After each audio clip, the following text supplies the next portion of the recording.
Welcome, everybody, to College Football Coast to Coast with your host, Pigskin Pete, and my co-host, the esteemed, world-famous Mark Rogers TV. How you doing, Mark? I'm doing well. Doing well. Great. You're not amazing and fantastic like me, though. It's a little too early in the day for me to ever be amazing and fantastic at this point in the day. I'm kind of a late night kind of guy. Yeah, me too. I can relate. Let's see who we have in the chat. We have some early people that showed up here. Luke Walker with a upside down smiley face, which I guess is another way of frowning because he is a North Carolina fan. And North Carolina lost to Virginia over the weekend. We'll talk about that. Mike 3883, who is a Buckeyes fan, says Big Ten is bad this year. BAD. We will. Well, that's an objective. I think it's a little bit early to say that, but as you can see from the title of the video, the question that everybody wants to know, including me, is: can anybody in the Big Ten challenge Ohio State? Who else we have? Moko Tiger 843 says poor Michigan. Matt Dummett. Slim Shady Kane says good morning, ladies and sirs. Nate the Great's here. Sergio Melendez and John Serrain. So we'll just go ahead and start out with the obvious here, Mark. A lot of Big Ten talk. Of course, the Pac-12 returns this weekend. A much anticipated return of the Pac-12. There's actually some pretty good games in the Pac-12 this weekend. But Minnesota losing to Maryland to set the week up on Friday night. Talking about a Minnesota team that was getting a lot of high praise before the season, goes and loses convincingly to Michigan. Maryland goes on the road, gets blown out by Northwestern. So we figure this is going to be a one-sided game. The other way, we think Minnesota's probably going to go in and blow out Maryland. The opposite happened there. So what has happened to Minnesota? Well, I think overall we need to understand that there are very few teams that are going to show up every week and be the same team every week. There are three that we know about for sure at the high end, and then there are a bunch of teams that we don't even talk about on here or anywhere else because they're just so bad.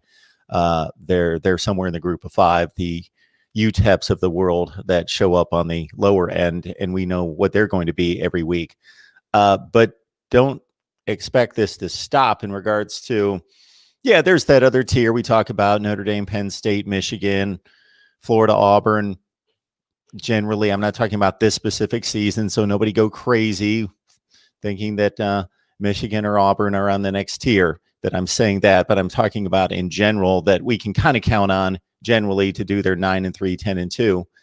And then if you really look at college football, every year you've got a glut of teams, 60, 70 teams that go out and beat each other back and forth every week.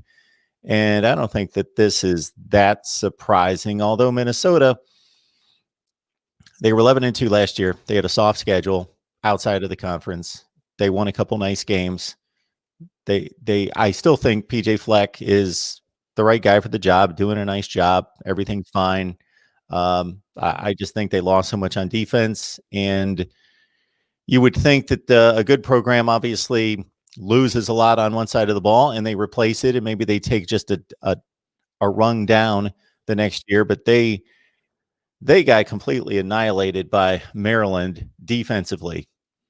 They gave up almost 700 yards of total offense, and it was like they were playing against air, and they were up by 17 in the fourth quarter. So I got to credit Maryland to a certain extent, because if you go out your first game of the season, you get blown out by 40 points, and then you get up by 14 points, you give up 31 straight, and you're down by 17 in the fourth quarter. For them to come back against anybody and win, I'm going to give Maryland a little credit. I'm going to say Minnesota's not very good, even though they've brought back their entire offense pretty much. I think what we saw last year from Minnesota was the exception, not the rule. I agree with you. PJ Fleck is probably the right guy for the job there. To think that Minnesota's just going to come out of nowhere and become a playoff caliber team or a top 5 team every year, I think is a little bit of a reach. And this is, let's face it. If PJ Fleck can win consistently 8 or 9 games and eventually every once in a while have a 10 or 11 win season, I think that that's the standard for Minnesota. I know Minnesota fans don't want to hear that, Maybe 1 year they can have a run and get into the top 4 somehow if everything bounces their way. But again, I'm not surprised about this either. I think that they were a little bit overhyped coming into the season. The expectations were set a little bit too high. And of course, this being the year that it is, 2020, so much weird stuff is happening. We saw, we're talking about the first 2 weeks of football for this conference. We saw the same thing happen in the ACC. We saw the same thing happen when the SEC started. There's just been a sort of a lot of teams that had high expectations that aren't living up to it. And it's just one of the things that's a norm this year. Yeah, just to wrap up your point on PJ Fleck, if he's at Minnesota 10 years from now and he's put in 10 or 12 years at Minnesota, I think we can expect most of those seasons are going to be 8-4. And yeah, he's going to cycle through every so often where he gets a break in the schedule. He's got the right team together and maybe they make a run. And then he's also going to have that one every 5 years where they only win 5 or 6 games and they're pretty bad. Yeah, SEC Dog says Pineapple Jr. looked like Patrick Mahomes against the Rowboaters. A lot of jokes going around about, of course, to his younger brother. He had a great game.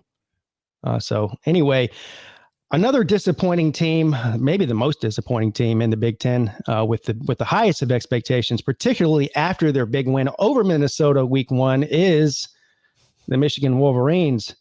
This is why the Big Ten is extremely hard to figure out outside of Columbus, Ohio, really, because of course they go into to Minnesota, have a convincing win, and then in their in-state rival Michigan State, who lost to Rutgers the week before, goes out there and takes care of business against the Wolverines. This gives what's the record against the Michigan State for Jim Harbaugh now? He only has. I believe he's 3-3.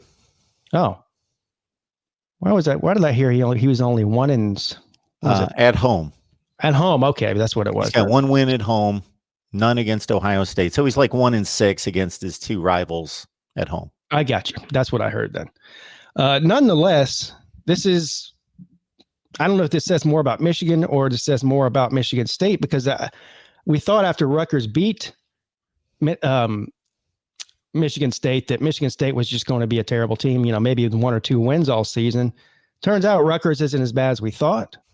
And so maybe Michigan State's not as bad as we thought based on what they did to Michigan, or is Michigan's is it just another year of Jim Harbaugh not living up to expectations? Okay, I'm going to take what I just said about like 50 or 60 teams in college football and apply it to the Big Ten. My preseason predictions were different than a lot of people's because a lot of people saw Penn State as, okay, they're either going to eclipse Ohio State and be that somewhat surprise winner of the Big Ten, or they're going to beat everybody else, lose to Ohio State respectively. And we're going to talk about, I heard this talk the entire offseason about Penn State being a college football playoff selection as one of those wild card second place teams in a conference because they were so good and Ohio State so good. So a field goal loss is going to put them in position. I picked Ohio State to go undefeated in the Big Ten, 9-0. And the best I picked anybody else to go was 6-3.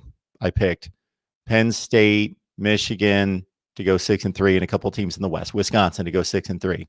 Because I think, sure, there are teams that are better than other teams, but when they play all these games week after week, I think we're going to see everybody beat everybody to a certain extent. Obviously, Penn State's better than maybe Illinois or Purdue, somebody like that. But to varying degrees, we're going to see everybody beat everybody, and we're going to see a lot of middling records in the Big Ten this year. That's what I'm expecting. So I'm not real surprised. Sure, I took Michigan to win. I did take Michigan State to cover. Thought it was going to be a decent game. I think this says more about Michigan not being great or a championship contender than it does about Michigan State. I think it's a great win for Michigan State and shows that they're at least competent. Rocky Lombardi's a quarterback who, once he won the job, there was a 3-way battle at Michigan State. I thought that's not a good sign because he's been pretty bad, like a 43% passer in 16 games. He's not good. So if he won the quarterback battle, they're in trouble. But he's played 2 really good games, and they didn't go high completion percentage against Michigan. They hit him for like downfield plays. Michigan's secondary got torched. They either had to hold, interfere, or they got torched. And true freshman, Ricky White, 196 yards. Best day in Michigan State receiving history aside from Plaxico Burress in his second game, and a very lightly recruited guy, 3-star guy, tears up the Michigan secondary. I think Michigan's got talent. I think Joe Milton, I saw all sorts of tweets and social media slamming of Joe Milton like he was the cause of the Michigan loss. No, he wasn't the problem. The cause of the Michigan loss. No, absolutely not. The problem is if Michigan State's offense can torch Michigan's secondary that way, and I don't want to overreact. Every game is different, but what is Ohio State and Justin Fields and Olave in this array of NFL talent on Ohio State's roster going to do to Michigan? Now, basically, now that Ohio State has played Penn State, if you look at Ohio State's schedule, right, they don't play Wisconsin this year in the regular season, do they? No. So basically, I don't really see anybody else outside of Michigan, which at this point looks like a lost cause as far as beating the Buckeyes. I don't see a loss on the Buckeyes schedule at this point.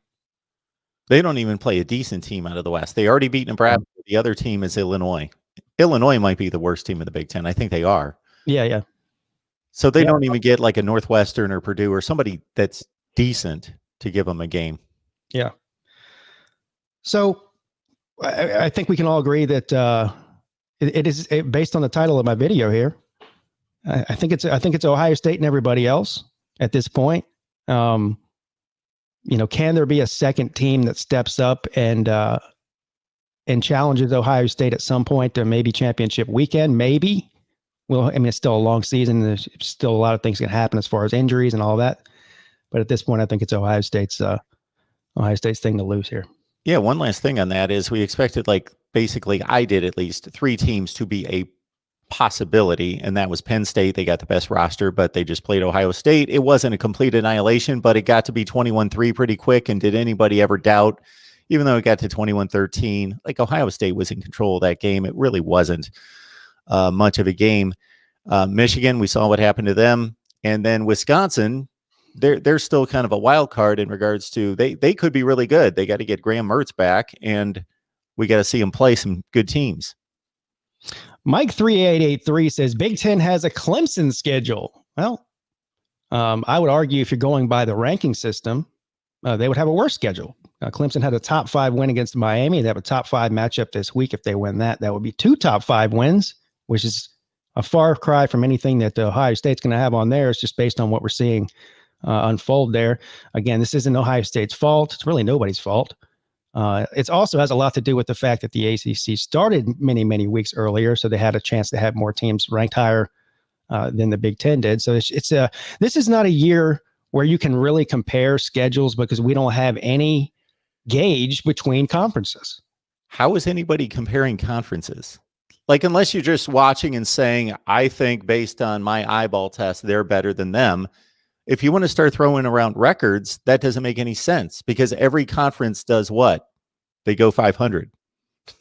Yeah. So just because you've got a couple teams at the top of the conference, that means the rest of the conference isn't as good as what you're comparing it against another conference. So either you've got a bunch of 8-4 kind of teams in your conference and they balance each other out and cannibalize each other, or you've got a top heavy conference. But to say one conference this year is better than another conference is statistically impossible because they don't play each other. Thank you, Slim Shady Canes. Ranked Miami on the road Friday night, and Manny is 2 of 6 with more than a week to prepare. All signs point to an L. Miami needs to play the next day after they play, I guess. Anytime Manny's got time to coach the team and game plan, they lose. And I'll tell you what, Miami not playing this weekend benefited them. They moved up considerably in the AP poll, and of course my own ranking system. It's just based on the fact that we had Oklahoma State lose, we had Michigan lose, we had North Carolina lose, so that just that bumped Miami up there. But Slim Shady is a very rational Miami fan to the point that he sometimes he ticks off his own fan base, and that's pretty fun to watch if you ask me. Kirby Dumb says, "Can we be sure the Big 12 is the worst?" Well, we don't know. I mean, there's really no way to know. So the Big 10's or the Big 12's my exception, Pete. This is why. We do have a little data on the Big 12, and that's them stepping out 2 of their better teams, Iowa State and Kansas State, and Texas Tech is a bad team in the Big 12, so I'm not going to hold that against them, stepping out of conference and losing games to the Sun Belt. So they're the one conference that has played those games. The Right. ACC has to a certain extent. They've played Charlotte and those kind of games. But Well, and somebody plays Liberty this weekend. I a think bunch of them play Liberty. Like Virginia Yeah. Tech plays. Virginia was supposed to. I think it got canceled. There were supposed to be like 5 Liberty matchups, ACC Liberty, but a few got canceled. But so the Big 12 is the only conference that we've seen play anybody outside the conference, and it's been to their detriment because they haven't shown up. Right. Speaking of the ACC and the Clemson Tigers, first of all, Mike 383 says ACC is definitely better this year, and I think what you're saying is they're better than what they have been. Well, yeah, I mean, it's not hard to get better than being terrible. So they've definitely improved from last year. Yes. I guess they're playing each other. Again, I don't know. The only reason I'm going to say that the ACC is definitely better is because Notre Dame's in the conference. So if you take one of the 10 or 12 best teams in the country and add it to any conference, it's going to be better. I understand there's really nothing to gauge it against because they're not doing interconference play. I understand all that, but you can look at some of these teams and listen, Miami's clearly better than they were last year, just by watching them play. And this goes for several teams. I don't know. Maybe North Carolina isn't better than they were last year. Maybe that's a difference. North Carolina State's definitely better than they were last year. Is Louisville better? I don't know. Probably not. I mean, I don't know. It's still, that's a hard team to figure out. Virginia's definitely not better than they were last year. Boston College is, right? Georgia Tech is. So it's a split. You have some teams that are worse, some teams that are better. Maybe they're about the same as they were last year. I don't know. My point is that we're evaluating them to be better based on playing each other. So somebody's got to be worse because they're only playing each other. Right. Yeah, I understand. It's just, I think the addition of Notre Dame is the reason why the ACC is better. It's certainly the biggest reason. There's no doubt about that. Speaking of the ACC, the big game of the weekend, or not the big game, it wasn't supposed to be a big game. It was supposed to be a blowout. Clemson against Boston College. Of course, Clemson down by 18 at the half. Now, for people who didn't watch this game from start to finish, the way that I did, and you just looked at the box score, you just looked on Twitter every 20 minutes and saw that Clemson was losing, you don't really get the full understanding of the way the game went. Now, Clemson's defense played terrible the first half. There's no doubt about it. Had a bunch of starters out, not an excuse. They are still one of the most talented defenses and overall teams when you just look at the recruiting in the country. So there's really not an excuse for this. However, couple of weird plays, the 99-yard fumble return for a touchdown. That's a 14-point swing, very low percentage play. However, give credit to Boston College. They made the play. They returned it for a touchdown. At the very least, Clemson would have got probably a field goal there if they didn't punch it in for a touchdown. Another crazy circus catch. The defender's falling to the ground. The ball bounces off his knee or his shin or whatever it is, and the Boston College receiver catches it barely with his fingertips. Another touchdown. So anyway, everything went Boston College's way, and of course, Clemson was not doing themselves any favors in the first half to help themselves out. I don't really know how much missing Trevor Lawrence mattered because the offense didn't play bad, really. It was definitely the defense that had a problem. And then, of course, the second half, we saw what happened. They shut Boston College out. They come back, score, what was it, 24, 20, how many points was it? 23 unanswered points, something like that, to come back and win. So I don't think the game was as close as the scoreboard said it was as far as the play on the field. A couple of fluke plays, like I said. But here's the thing, though: if Clemson's defense comes out flat like that in the first half on the road at Notre Dame, that'll be a huge problem. Yeah, I picked this game up at like 28-10. So I was watching other games. I see it's 21-10, it's 28-10. Oh, I better watch this game. So I watched the entire second half and the end of the first half. I expected to look at a box score when I checked in on the game and see that Uiagalelei was having a bad game, because I thought, well, if they're losing 28-10, he's probably got 2 or 3 picks and he's 10 for 22. No, he's playing great. I'll take the other side of it in regards to, BC had to have a lot of things go their way. I will give them credit for stopping Clemson inside the 2 on first and second down before Etienne fumbled. So that was a gift. They didn't force the fumble. It was a gift. but they did stop them first and second down. So they were in the midst of making some kind of goal line stand. But yeah, that's a 14-point swing or a 10-point swing. But late in the game, Boston College had the opportunities to get back in the game or maintain the lead when it was like 28-26, or even when they got behind. They had like a personal foul on a late hit that really hurt them. One of the last drives of the game, they had their punter punted the ball down to the 1 yard line 2 straight times, and they had penalties that killed their punter from punting it inside the 2 yard line. So anyway, yeah, Clemson's a much better team than Boston College. And it just had to be that kind of game where the right things happen for BC to hang in the game. But I'm impressed with BC. They're a much improved team. I'll back off much improved. They were 7-5 last year. But I think they did a nice job, and their coach is higher, got themselves a quarterback, probably their best since Matt Ryan. Yeah, I mean, Phil Jerkovich is a baller.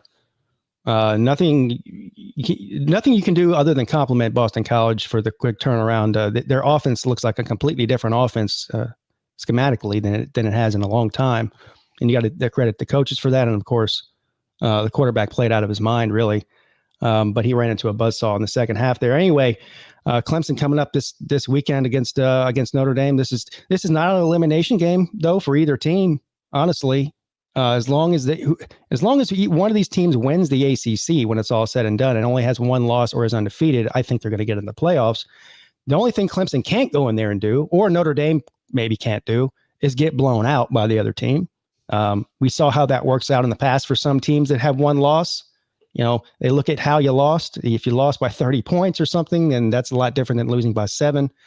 So we'll see what happens. But I think the game got a lot more interesting with Trevor Lawrence being out. I mean, for the obvious reason.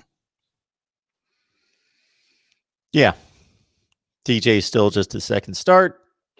He showed us a lot in the first game. So at least we know, obviously, if this would have happened without any preparation, without a Boston College game to see DJ play, then we wouldn't know what to expect from him. But we've seen him throw 40-some passes and play really well and run the ball and do all those things. So, yeah, you're losing arguably the best quarterback in the nation and replacing him with potentially the same guy, but he's not the same guy yet because he doesn't have the 35 starts under his belt.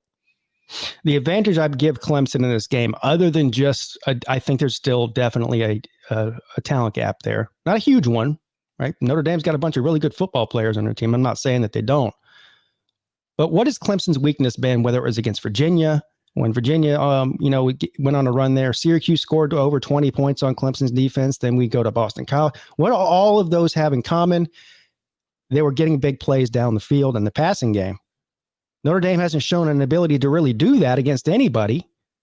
If they're able to do that, this could be a much more interesting game, I think. But just running the ball, because Clemson's defensive line is very stingy.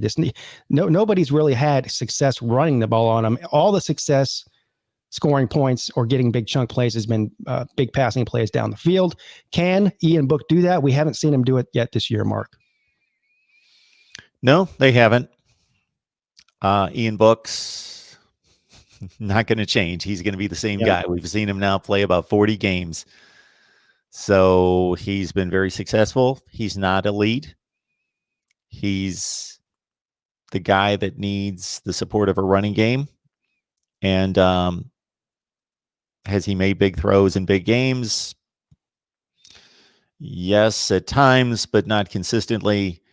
And their formula is still going to be running the ball. So if they've got as good an offensive line as they think they do, it's just, they're not going to run it down Clemson's throat and throw up 300 yards rushing, but they need to show that their offensive line is as good as it's always supposed to be.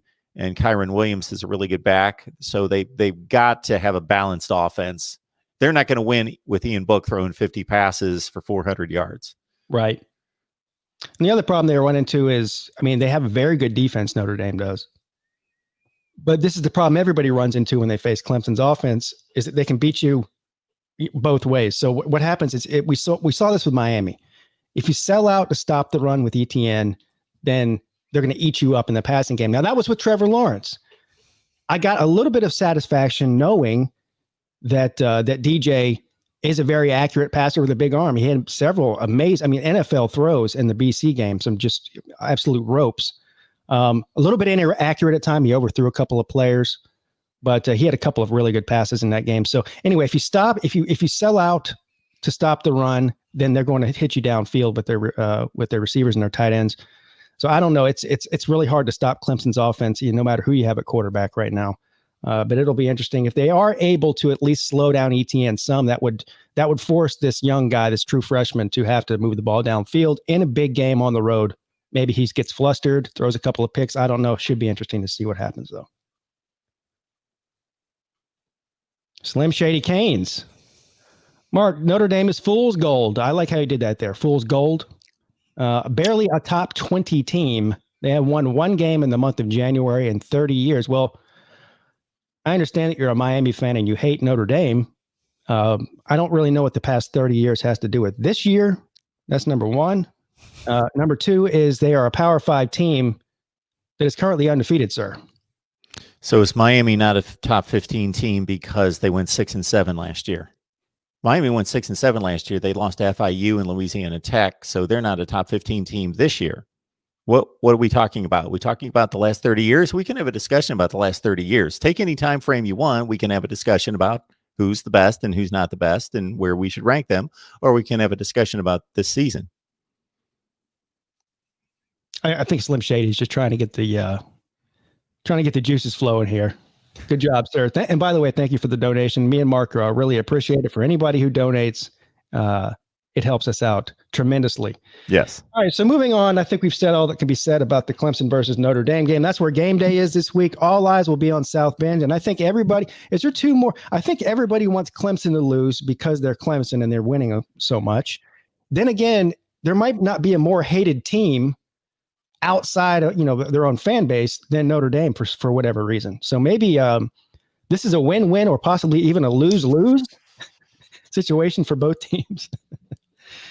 I'm rooting for Notre Dame slightly. I really don't care. Yeah. But I'm slightly rooting for Notre Dame just because I think it makes more interest down the line. Because if Clemson goes up there and takes care of business in any fashion, even if it's 31-28, then I just expect them to win a rematch if they play Notre Dame in the ACC championship game. But it just provides a little more drama. Like, okay, now Clemson's kind of on the edge. They got a loss. They can't lose again. There's probably nobody that's capable of, but you never know. Boston College, we see it every year with somebody against Clemson that takes their shot and almost wins that game. And I guess BC was the one this year. But it just makes it more interesting. Can Clemson win the rematch? And I just want to see things get jumbled up a little bit. Yeah, I understand that thinking. That's the way I think, too, when I don't care who's the winner's going to be. I just want to see something that makes whatever happen in the landscape of the entirety of college football more interesting down the line. Yeah. I want chaos this year in the college football playoff. You're going to get it. Sure. We're going to get it. I think this is going to be a wild year when it comes down to, December 19th when they play these championship games. So that'll be something to look forward to. Another game that I don't know how interesting this was is from an X's and O's or even a viewership standpoint, because it was a pretty boring game, quite honestly. But Georgia and Kentucky, what was the score of that game, Mark? 14-3. 14-3. I was shocked when I saw Stetson Bennett run out. Now, I should have listened to the likes of Uncle Lou and some of the other Georgia people in my comment section. I was like, I'd be shocked if Stetson Bennett trots out there at quarterback. And of course, they all told me he will. And I said, okay, we'll see. Well, he did. Not only did he come out, he threw two picks, right? Stayed in the entire game. Now they win the game and do what they have to do to win. I have lost faith now that Kirby knows what he's doing at the quarterback position. I don't understand. And I understand they like to keep things under wraps for the reasons that they do things. They don't want to give away too much information. But you have you went out and got JT Daniels, a 5-star quarterback from Southern Cal. You bring him in. I understand he had an injury. He's cleared to play as of week 2, right? As of the SEC's week 2. So yep. For a couple of weeks, 2-3 weeks now, JT Daniels has been cleared to play. Stetson Bennett is not lighting the world on fire, folks. In fact, as a matter of fact, he doesn't look like he's playing very well to me. What is going on here? Why are we not seeing JT Daniels and a quarterback at this point? He went from playing pretty well the first 3 games against Arkansas, Tennessee, and Auburn to then that Alabama game might have gotten into his head and he might be finished. That was the game for Kirby to experiment, because I think they could still be playing 2 days later and Kentucky would have 3 points. Right. Kentucky wasn't going to score on Georgia. They just couldn't. I saw maybe 15 or 20 plays of that game. I would flip to it. Kentucky had no chance of scoring against Georgia's defense. So Kirby Smart, instead of looking at the big picture, in my opinion, was looking at, okay, survive and advance. We'll win this game 14-3. We'll hand it off every play. They only threw like 13 passes. Why do that when this could be your game to experiment? Let Stetson Bennett play half the series and DeJuan Mathis play the other half, or JT Daniels, and see what you've got and see who's ready to go and who's going to give it to you. And only Kirby and his staff see what goes on at practice, but it has to be mirrored on the field. So I got to either think Kirby Smart doesn't know what he's doing at the quarterback position. He knows what he's doing elsewhere. For some reason, the quarterback spot's difficult for him. Or number 2, that JT Daniels just isn't ready at all. It's alarming to be playing the worst quarterback from a talent perspective in the room. I'll say one last thing about this. We see it all the time where 2 guys might compete for a position at quarterback, and the lesser talented guy wins the job because he can read a defense. He's got better leadership skills. There are other intangibles to the quarterback position in particular where the lesser talented guy, slightly lesser, can win the job because of there being more to the quarterback position. But when you've got like 5 quarterbacks, and the least talented guy is the guy that starts, that's a problem. I have a hard time. First of all, JT Daniels has been practicing all fall. He wasn't cleared for contact or to play until, with their second game or whatever. But he's been practicing. I have a hard time believing, Mark, that between JT Daniels, DeJuan Mathis, and Carson Beck, and there might even be another one on there that I don't even know of, that all 3 of those guys are showing that they are less competent than Stetson Bennett is. I have a hard time believing that. First of all, we have film on JT Daniels, not at Georgia, but we have film on him at USC. So we know at least what his potential is or can be, and it's clearly higher than Stetson Bennett's. I don't get this. I don't get it at all. And what you're going to see, is a Justin Fields type situation, I think. I mean, how long do you stick around if you're a quarterback, if you're DeJuan Mathis or if you're JT Daniels? Well, I guess JT Daniels can't. Can he transfer again? I guess he can. He'd have to sit out a year, though. Yeah. But really, if you're one of these guys and you're sitting back going, what am I doing here? I mean, what's it going to take for Bennett to get benched at this point? They have to lose a football game? Because if I'm telling you right now, I'll go ahead and mark this down. I don't usually predict this type of thing. If they trot Stetson Bennett out there this weekend against Florida, Georgia will lose the football game. I'm convinced of it. I'm not quite that convinced, but I hear you. I can see that opinion. Yeah. Thank you, Rob Sanders. Everybody go check out Rob. He has a great podcast, and he does a show over on Carolina Jackpot's channel once a week called the Rob, Kale, and Comrade Show. Thank you, Rob, buddy. Slim Shady Canes. My point is Notre Dame is always highly ranked and gets blown out by other top teams. So until they prove otherwise, they are overrated. I mean, that's a valid point. Do they always get blown out? See, I hate when narratives get blown out of proportion and everybody locks in on the groupthink. So this is one of my callings in life, Pigskin. It's to correct people. Right. It's one of my callings in life to break up the groupthink.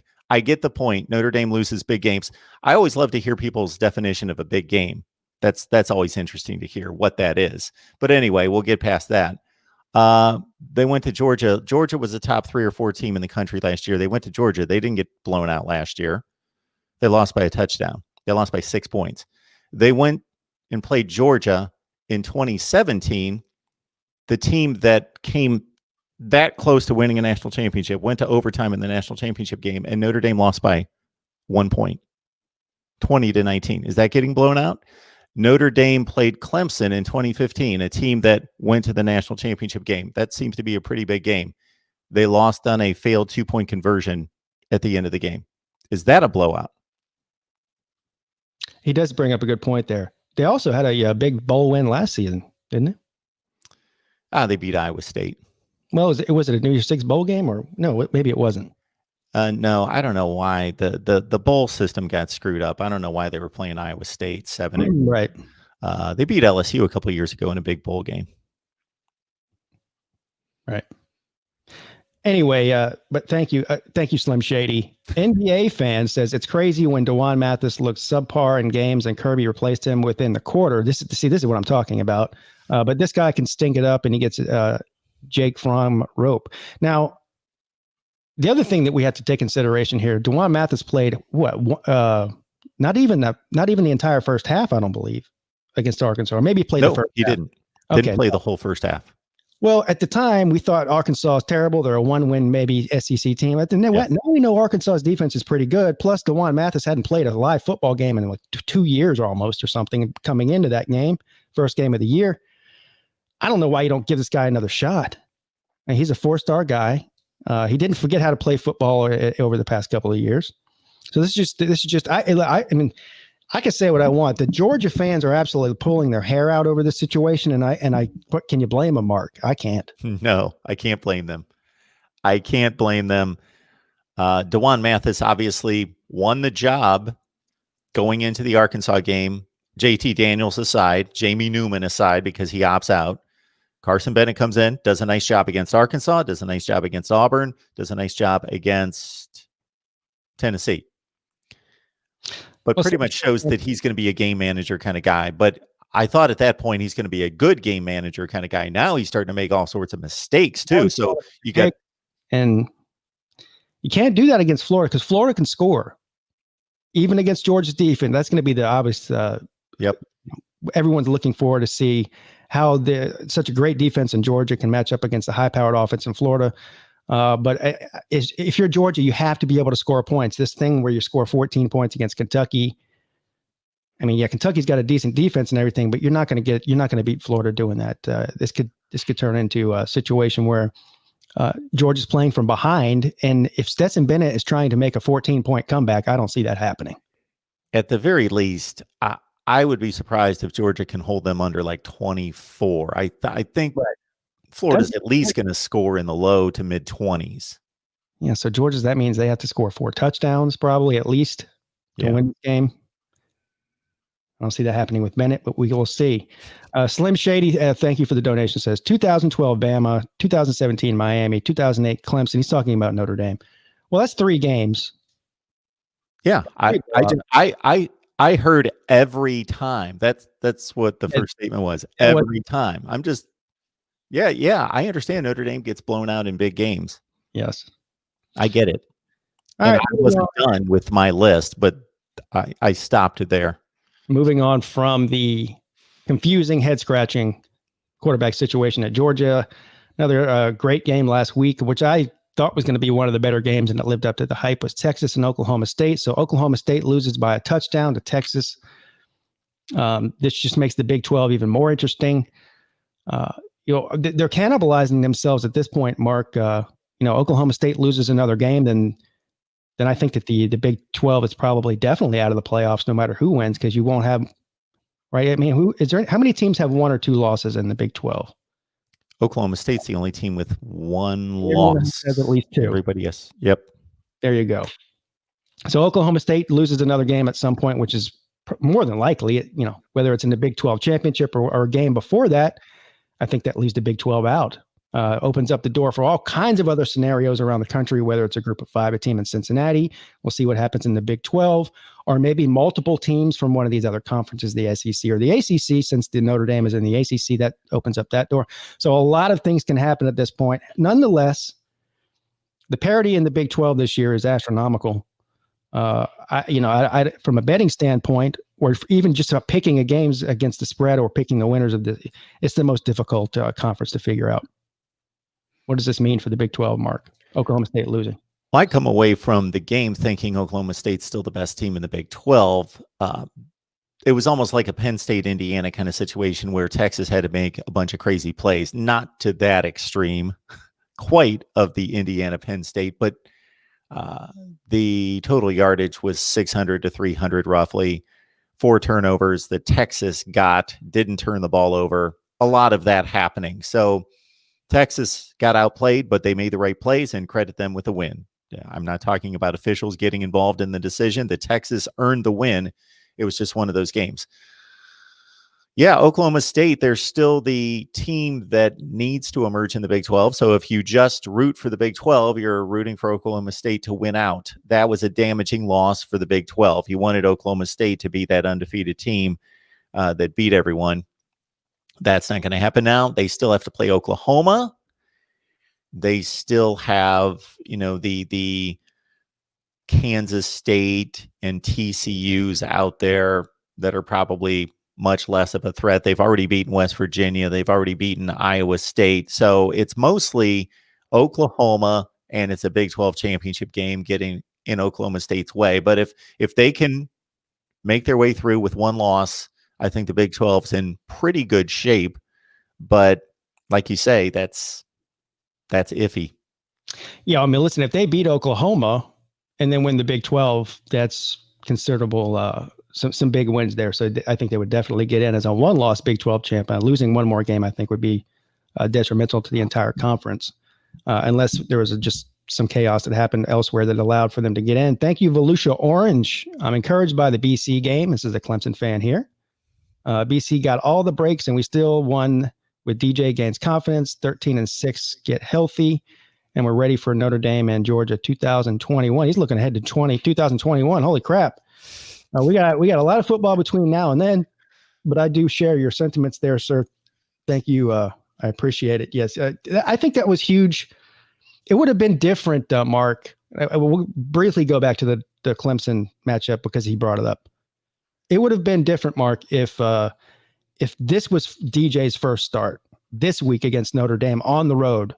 Top 5 matchup, primetime game. All our eyes are going to be on this game. But he did get a sort of a practice round against Boston College, and he did great. So I think that first start before Notre Dame is huge. I can't even stress how big of a deal that was, how helpful that was. No doubt. Do we know anything about Skalski, Jones, Davis? So Skalski's out for sure. I don't even think he's traveling. Which is a huge hit. I don't know about Jones. Maybe somebody in the comment section knows. As of yesterday, I don't think Jones is going to be back either. He may be. He's one of the ones that say day-to-day guy.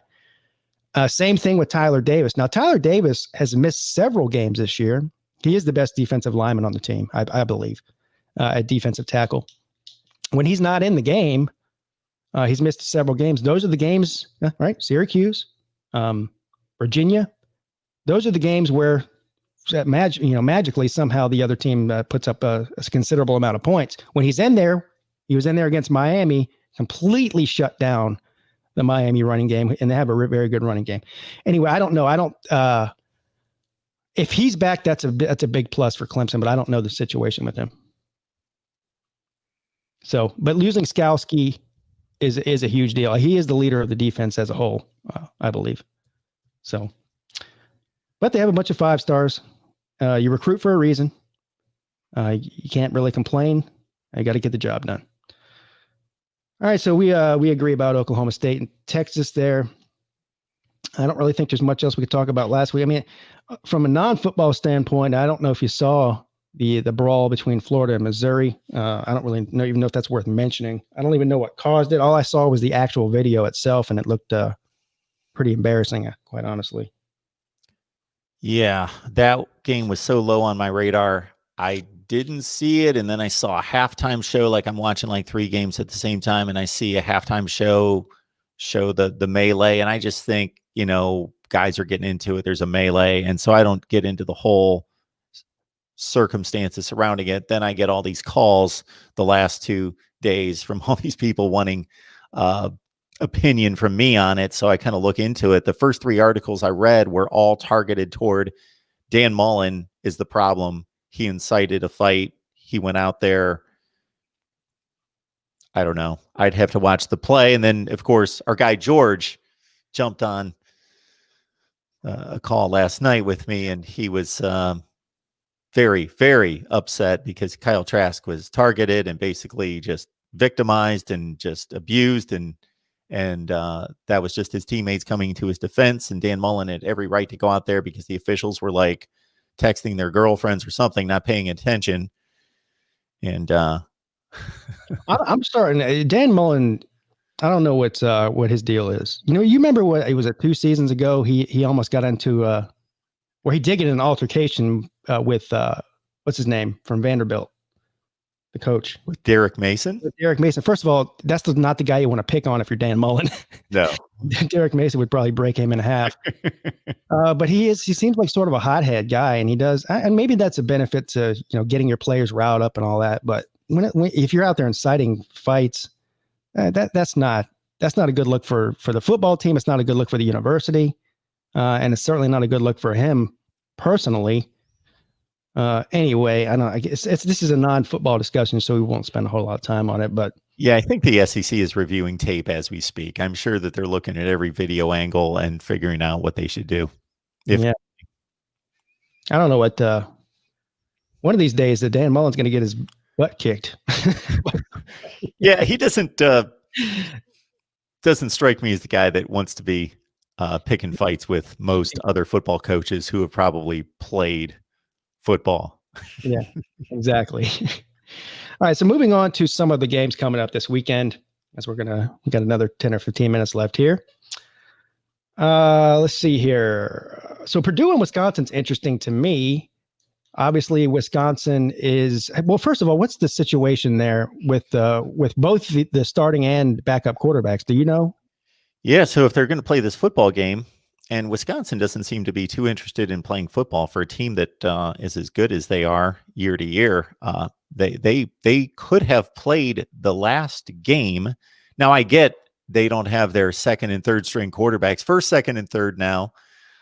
So maybe they just wanted to put it off and not play that Nebraska game. But they, as I understand it, I at first thought that game was canceled because of Big Ten protocols, but Wisconsin still had enough eligible players that they could have played the game.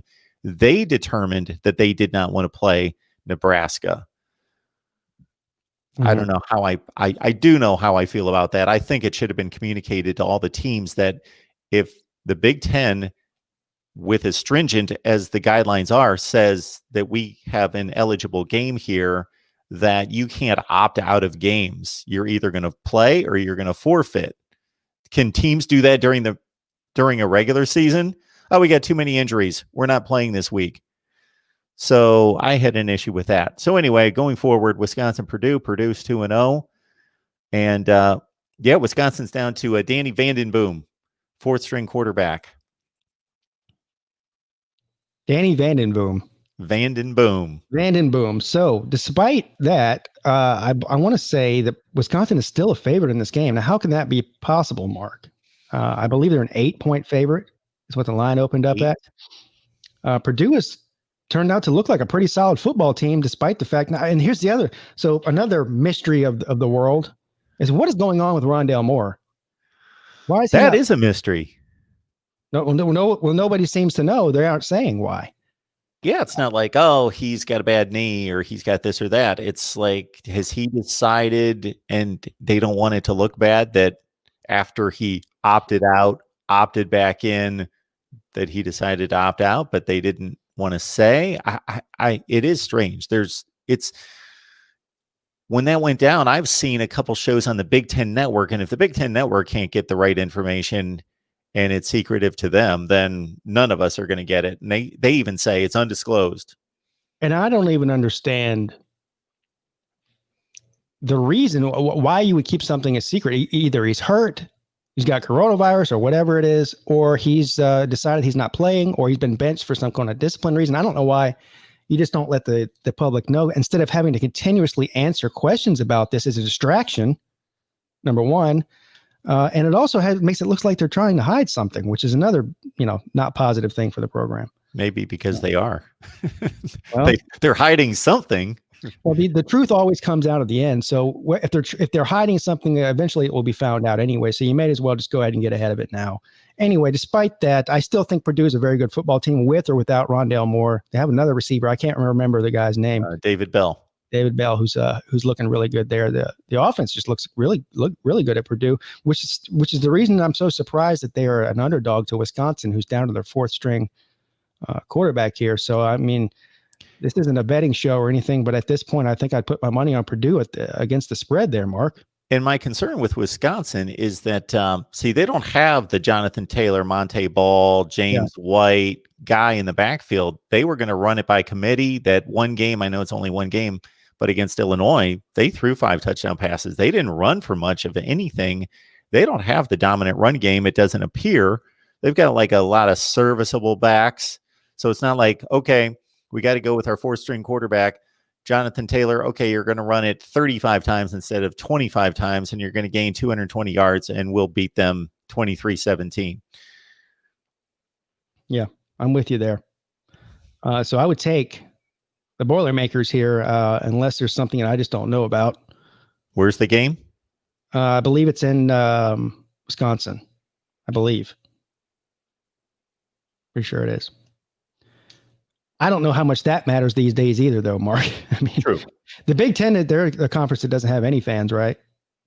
No fans. No fans. So, I mean, other than the traveling, having to stay in a hotel and go to the visiting locker room and all that, that may account for 2 points or something. I don't know, but no fans makes a big difference, especially at a place like Wisconsin. All right, moving on to some not Big 12, Pac-12 games. Finally, very, very late to the party. Nonetheless, they are showing up, and there's some really interesting games here. Arizona State and Southern Cal. The reason this is interesting to me is, first of all, Herm Edwards has appeared to turn that program around significantly. A lot of people laughed when he was hired. He went in there. Of course, he's a big personality guy. Of course, all of those years in the NFL, came in and said initially, I'm going to run this program like an NFL franchise. And people said that's not going to work in college. He brought in a lot of people from the NFL to help him out. Has done an amazing job recruiting, going into Southern California's backyard and stealing a lot of highly recruited guys right out of the noses of both UCLA and the Trojans. And of course, they meet up this weekend. Southern Cal is, however, an 11-point favorite. I think that's a bit much. What do you see? What interests you about this game? Well, everything you just said. Yeah. I didn't criticize the hire at the time, but I was kind of throwing my hands up too, saying this guy's been in the NFL forever. He's been on TV forever. And you're going to make him a college coach at what age? And he's going to be a CEO. And he says, I'm going to do X, Y, and Z. And we're going to do it differently. But he's a very inspirational guy. And even despite his age, he really connects with young people. They really love him. He really connects in a way that he shows that he cares about them, but at the same time says, hey, you got to do things right. We want you to be responsible. And he just is away with people. Not the best game/clock manager. We were picking on somebody last week for that, James Franklin. And then I went into Les Miles and his litany of, Herm Edwards in the NFL would botch games all the time. So great coach. Otherwise, get him a game and clock manager. Anyway, I think 11 points is too much. Arizona State, I don't want to get too crazy about his turnaround. He hasn't really done anything on the field yet. His one season was pretty much what Arizona State does all the time. I think he went 8-5. But all the other signs point in the right direction. Like he's getting accolades all over the place, and the recruiting's been great. Jaden Daniels, for anybody that doesn't watch West Coast football, check him out.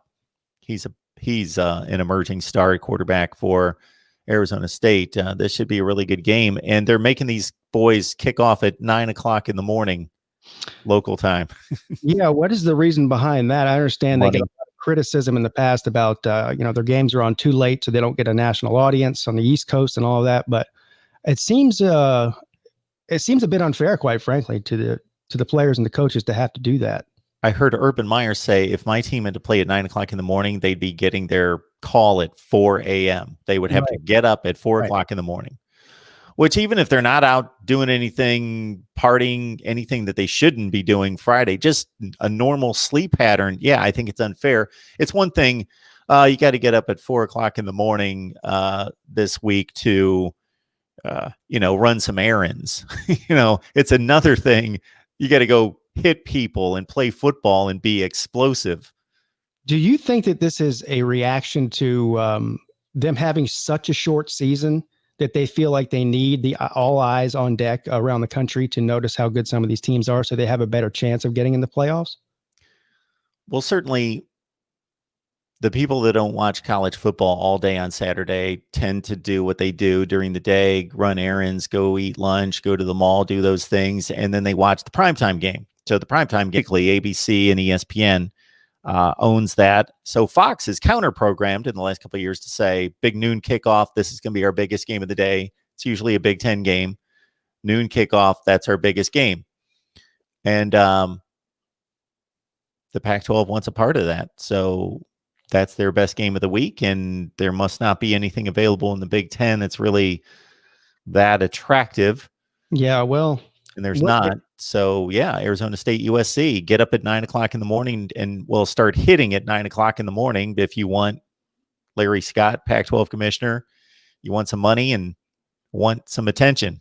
So essentially, what the old model for the Pac-12 was, like every other conference, we'll take the best matchup of the week and put them at 8 p.m. Of course, 8 p.m. Pacific time is 11 p.m. on the East Coast, and half of the college football fans have tuned out at that point. They've been watching 11 straight hours of football, and they're pretty much done. The diehard people like myself and you and a couple of other people might stay up and watch whoever against whoever in the Pac-12, but most people have tuned out by that time. So they're taking a different approach here and trying to capitalize on the midday games on the East Coast, is what you're saying.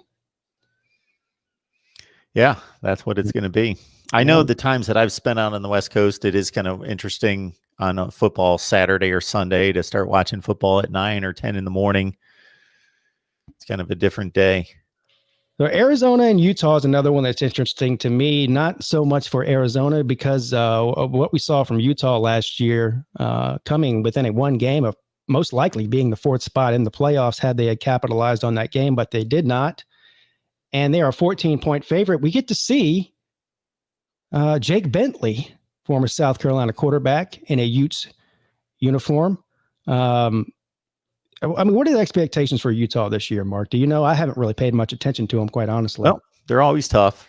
They're always tough in the trenches, but the expectations aren't very high this year because they did lose Tyler Huntley, their quarterback, who had taken them to 2 Pac-12 championship games, and Zach Moss, their big running back. And Jake Bentley's had a spotty career at South Carolina, throwing a lot of bad interceptions, but he's got a big arm, and it'll be interesting to see how he fits in. But I would be surprised if Utah's not stirring up some noise in the Pac-12 South, even though they've lost their best playmakers, and they're not supposed to be like, this is not supposed to be cycling up as a big Utah year that they've got a team that can do anything big, but they're always going to be a tough out.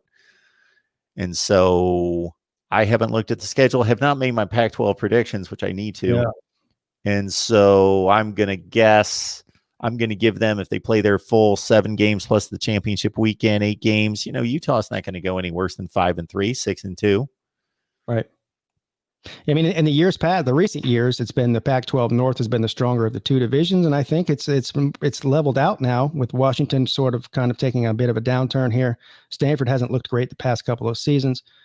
And of course, the emergence of Arizona State. And then there's also a lot of people, including myself, that think that Southern Cal is going to look better this year than they did last year. I don't know going forward how they're going to look based on some of their recruiting.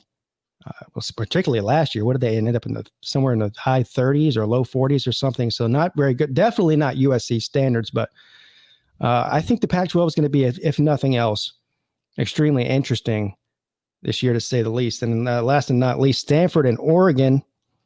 Oregon, obviously the preemptive favorite to win the Pac-12 yet again this year. Mario Cristobal is doing an amazing job, both recruiting and on field, hiring good staff. A lot of people believe that he is the heir apparent to Nick Saban. When Nick Saban retires, that he will be at the top of Alabama's list of people to offer a job to for obvious reasons. Nonetheless, the real question here is Stanford. What Stanford are we going to get this year, Mark? They have been extremely underwhelming over the past 2 years. Yeah, especially last year. 4-8 last year. So this was, I'm going to throw a little love at Jim Harbaugh because he's got to take a lot of hits these days. So I might as well be the guy to show him a little love for years past. He's the guy that built Stanford football. Modern Stanford football was built by Jim Harbaugh because they were going 2-10, 3-9, 4-8 every year for the previous 7, 8, 9 years. And then he showed up, he built a program.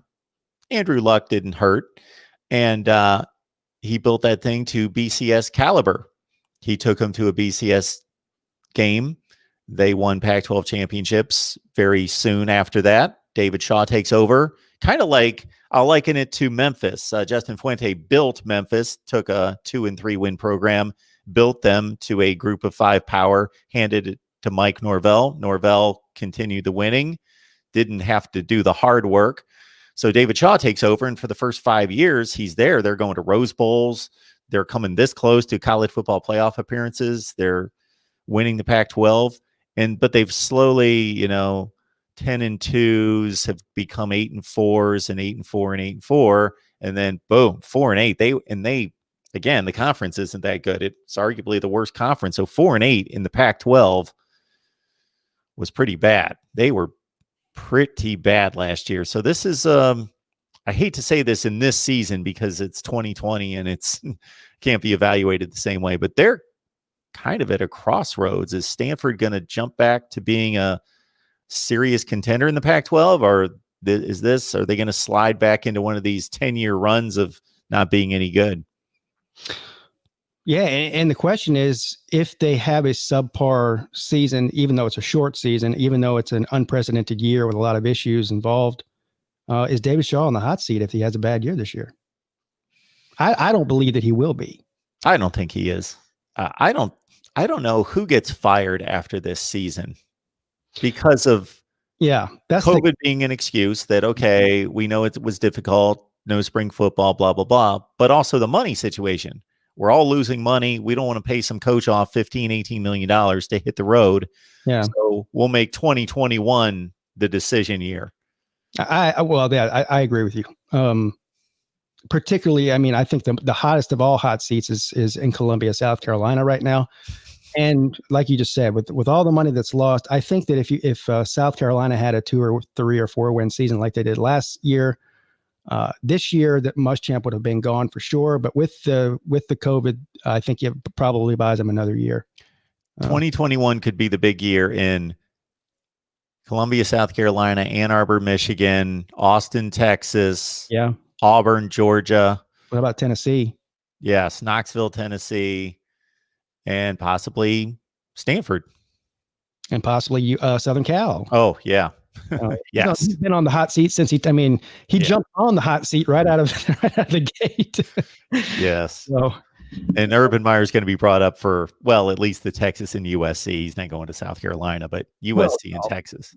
No, he won't. He won't go anywhere in the SEC. I wouldn't believe.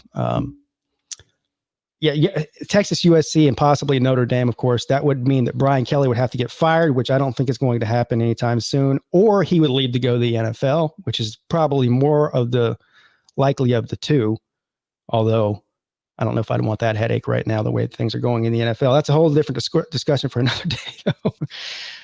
Anyway, I'll be interested to see the story of the year in the Pac-12 outside of the teams themselves individually is how will they be evaluated when it comes time for the playoff. A lot of different opinions on whether they should even be in or considered based on their extremely short schedule. I tend to believe, it's just a personal opinion here, if you're in Oregon, if you're in Arizona State, if you're Southern Cal, any one of these teams, if you run the table in the Pac-12, I believe you deserve a spot. It's not these teams' fault. Certainly not the coaches and the players' fault that this season was so short. I agree. Go undefeated. You only have 7 games, and hopefully we're not missing a bunch of games, but I think we've missed about 15% to date. So most likely there are going to be games missed. Hopefully they're not the Arizona State, Oregon type of games that matter. Hopefully it's Colorado and Oregon State. Nothing against those teams or those programs and wanting them to miss games, but you know what I mean in terms of determining the best teams in the championship. Hopefully the Pac-12 can be unscathed because, they're going to most likely need an undefeated team. So we're looking at you, Oregon, first and foremost. Right. All right. I think that just about does it today, guys. Thank you all that tuned in. Thanks for everybody that donated. Of course, Mark and I could not do the show without your help. Of course, Mark, like we say every week, other than here, every Monday at 12 o'clock p.m., where can the fine people on YouTube or in the podcasting world find you? So, just stay here on YouTube and search Mark Rogers TV. And we go live throughout the week. We've got a long list of live shows throughout the week, call-in shows, and videos we produce every day. So check us out. Yes, everybody go do that. He's got a lot going on over there. I call him the hardest working guy in college football for a reason. And it's not just something I'm saying. It's actually the truth.